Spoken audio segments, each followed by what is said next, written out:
Hello bachchon, let us see the question. The question says that let A, B, C be three vectors having magnitude 1, 1 and 2 respectively. If A vector cross C vector plus B vector equals null vector, then the acute angle between A vector and C vector is. So these are the given options here. तो बच्चों इस question के अंदर जो की concept लगेगा vector triple product का लगेगा। सो जैसा हम जानते हैं कि ए वेक्टर का अगर हमें क्रॉस प्रोडक्ट निकालना है b vector cross c vector के, so this can be written as a vector dot b vector times c vector minus of a vector dot C vector times b vector. So using this concept सबसे पहले हमें सवाल में क्या दिया गया है, कुछ मैग्नीट्यूड्स दे रखे। मैग्नीट्यूड ऑफ ए वेक्टर है 1, मैग्नीट्यूड ऑफ बी वेक्टर भी 1 है और मैग्नीट्यूड ऑफ सी वेक्टर है अपने पास 2। और हमें एक कंडीशन दी गई है कि ए वेक्टर का क्रॉस प्रोडक्ट ए क्रॉस सी के साथ और प्लस बी वेक्टर भी है।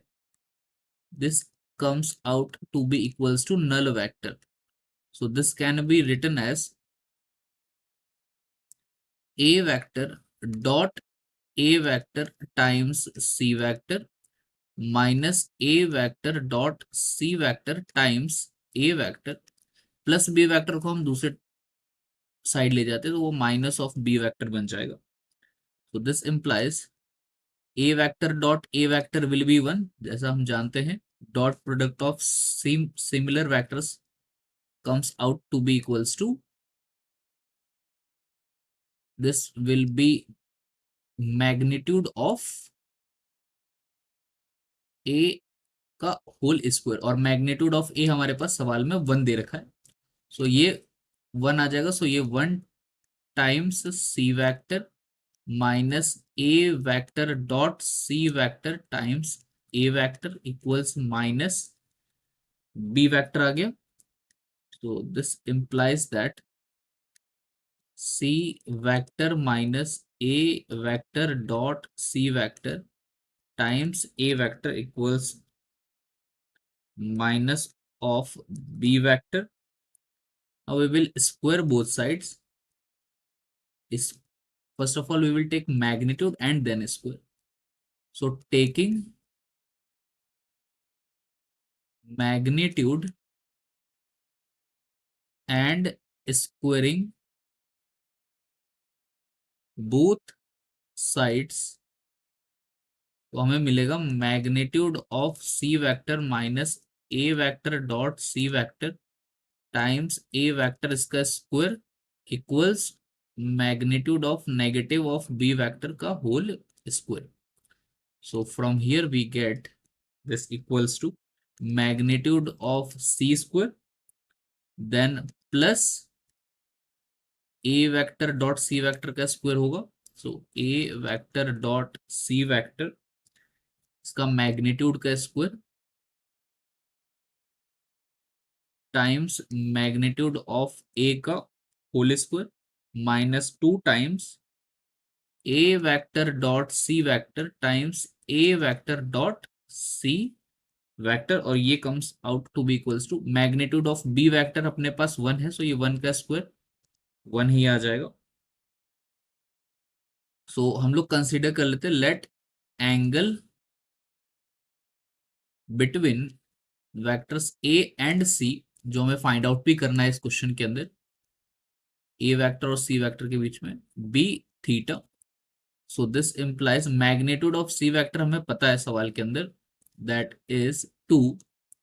सो ये हो जाएगा, यहाँ पर ये स्क्वायर है।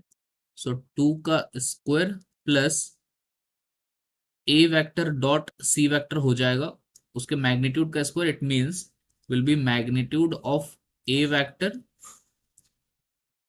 का square times magnitude of b vector का square times cos square theta.